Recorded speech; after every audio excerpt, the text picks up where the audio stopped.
Welcome back to Married Unfiltered. From our last conversation, we talked about grief and guilt, and we left you with a little cliffhanger. It wasn't little. It was a big cliffhanger, but it was something on my heart that I felt like I needed to speak to because I was feeling some new emotions, or I don't want to say new, but some emotions that I wanted to express out here. So like, we are being Married Unfiltered. We're going to talk a little bit more about that subject. So let's get into it.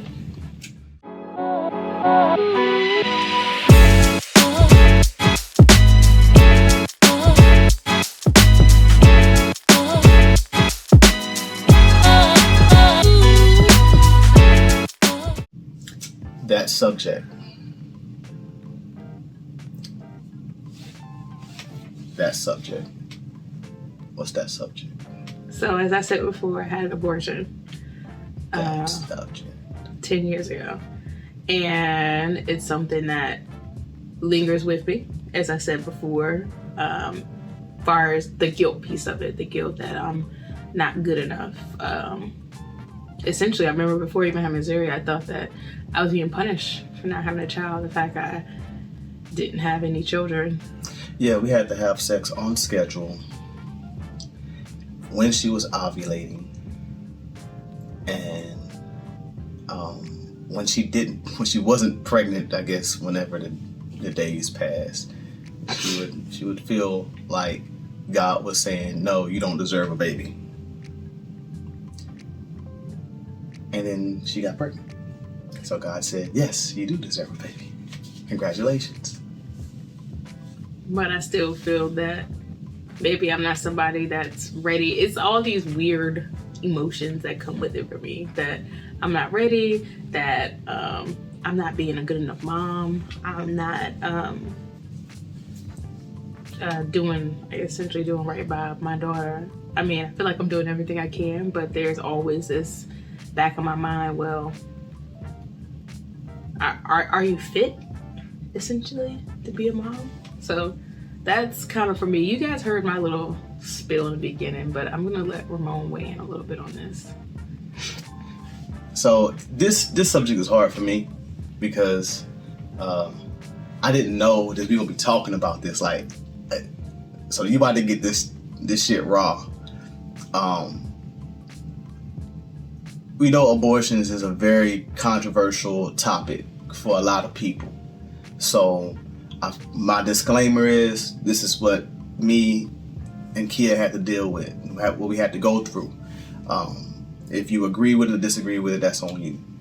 But before you go on, let's make sure they understand that these are two separate situations. We didn't know each other when I had mine. I didn't know each other. I was with somebody completely different. Yeah. Many years before. So ironically, this was one of the first things I talked about with her on our first date. Second date, and she didn't really like it, but But I'm here 6 years later. Yeah, I guess I swung that well. When I was about 20, my girlfriend at the time had an abortion. And I remember I was on the phone while I was standing infantry watch. And when she told me she was pregnant and what she wanted to do. And I wasn't supposed to be on my phone. I was, I was wrong as far as military standards. I shouldn't have been on my phone at that time. But, I had my phone on me and she ready to talk to me. So I spoke to her and she said, that she was, that she wanted to have an abortion and because she wanted to go to school. And she wanted to finish school and all of that. And I was like, I started thinking back, like growing up, all the old school songs I grew up listening to, and all the R&B songs I grew up listening to. That was always like, take care of your woman, be there for your woman. Listen to probably like, thinking about what my mother would have said. And so I said, okay, I support you in whatever you want to do. I felt like that was the right thing to say. I hated it. Personally, I hated it because I wanted my child, but I didn't think that was possible. So the thing I lamented to was saying, you know what, I'll I'll do, I'll do whatever you want to do. Like, so, the whole time I'm standing there with a gun in my hand, like not in the best mental place at that point. Not saying I want to do anything to myself, but I'm just not in a good mental place because I didn't know if what I was saying was the right thing. Fast forward about a month later,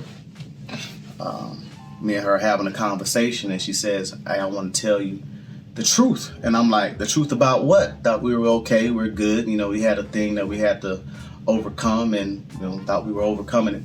And she said, "This is the real reason why I wanted an abortion, and this was because she was afraid of what other people may think."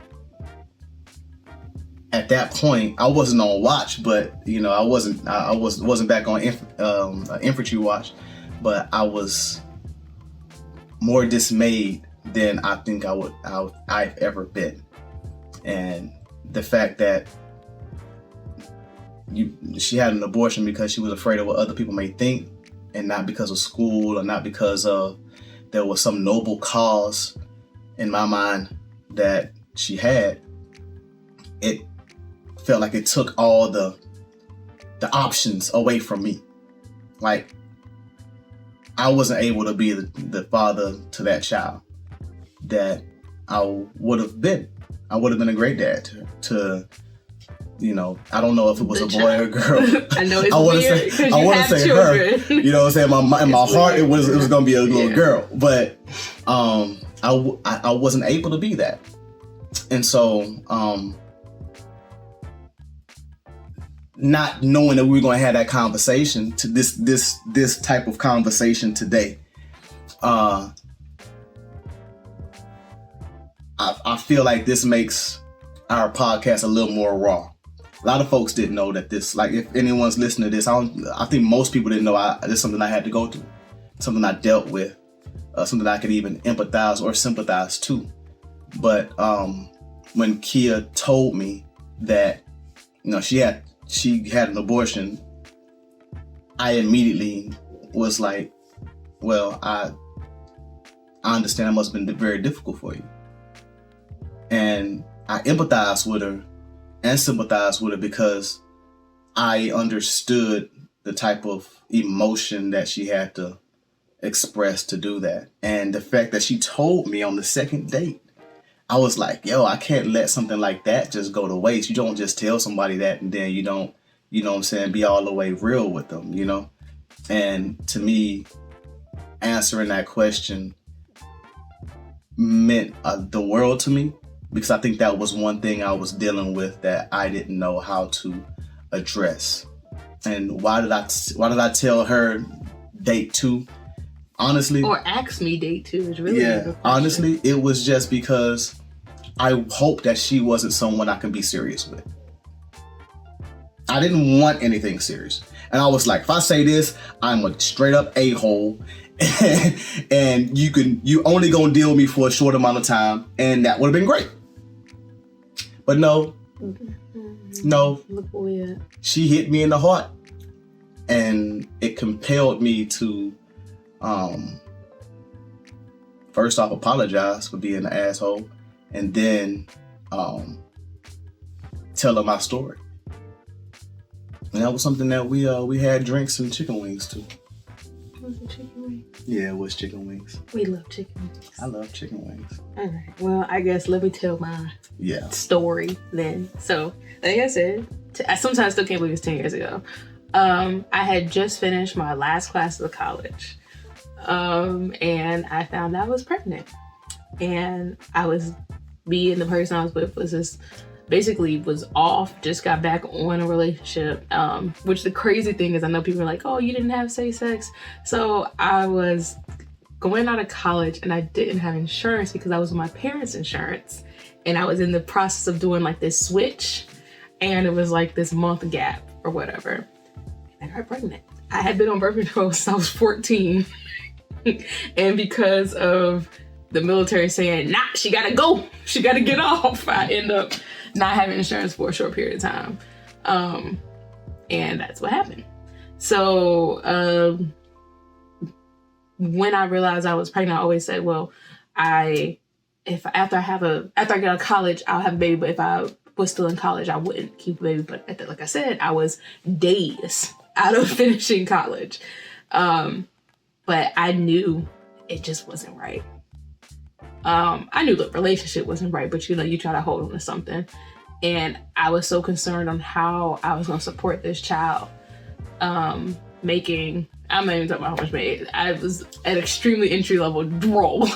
And people made, that's why I don't want to say how much it was, because I'm sure people done it on less. But it was an extremely entry level role. And I lived in an hour and a half away from where he lived at that time as well. We weren't even in the same city. I had a roommate at the time. A friend moved in with me for a short period of time, and I was just navigating being an adult at that point, right? No family nearby. My family was still an hour and a half away in Hampton, and trying to figure out what I'm going to do.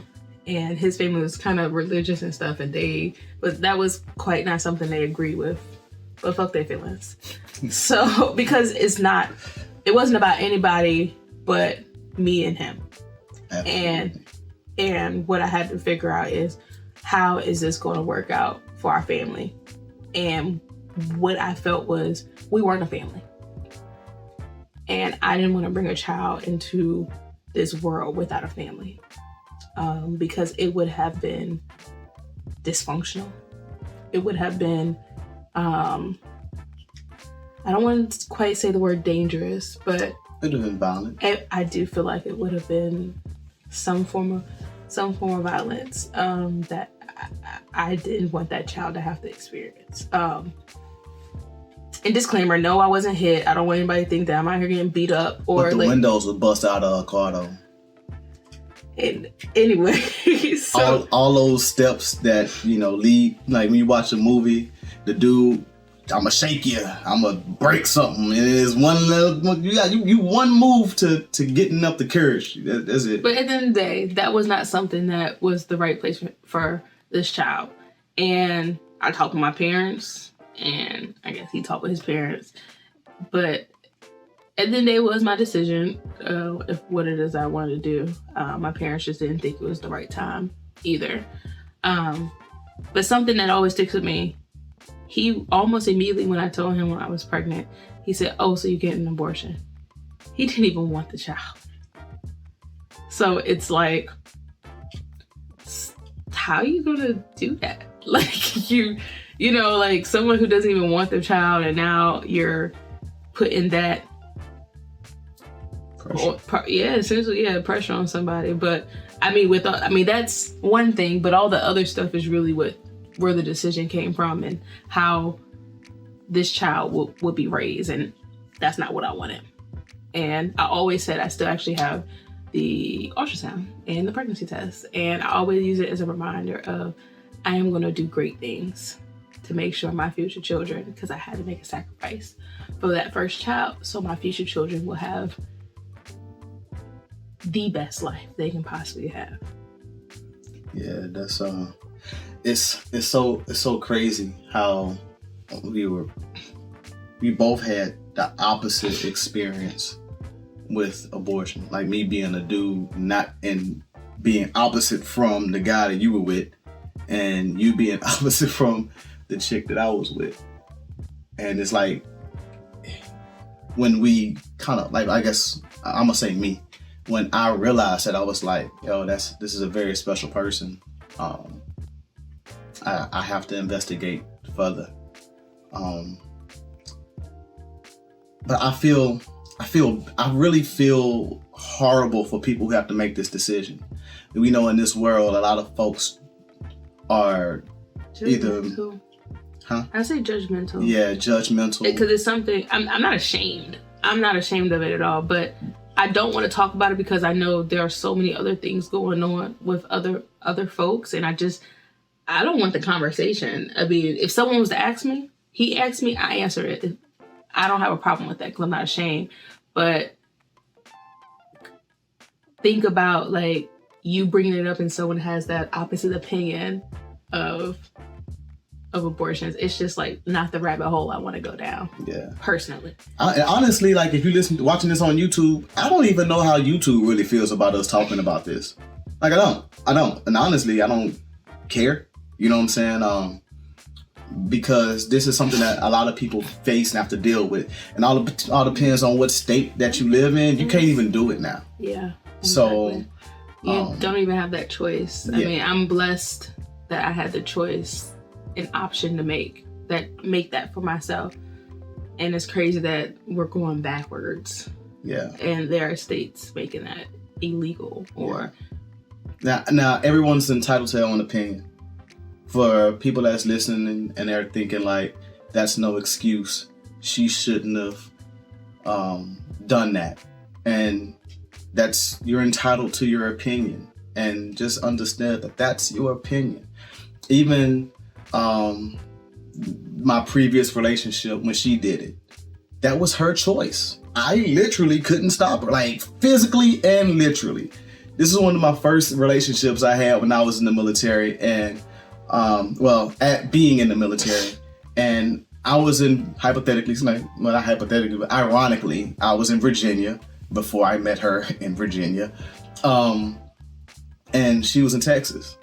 So we were in a long distance relationship. Anyway, it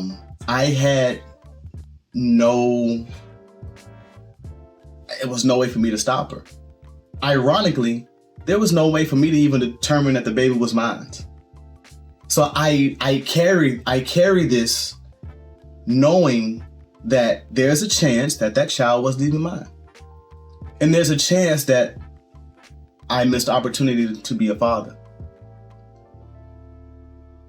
Now you tell me how a person is supposed to now go through life thinking that way. You know what I'm saying? Like, and not think that every woman is a bad person because I got hurt. A lot of men do that.